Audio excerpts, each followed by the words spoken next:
रखरी मिलना काले यमु सकील में गे रखरी मिलना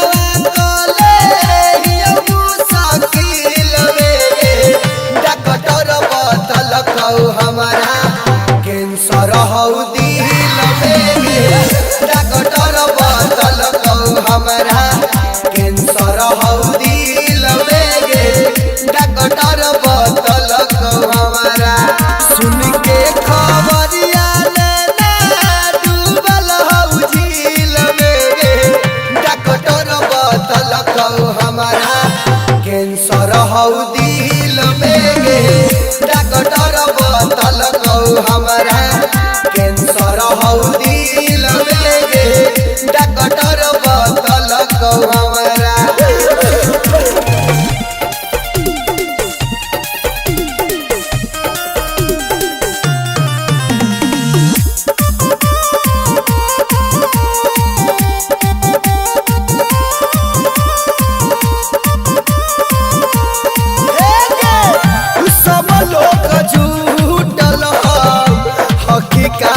छुपल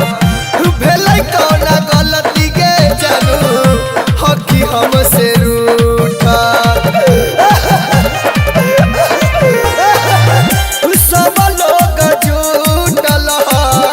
हकी कहा छुपल भेलै कौना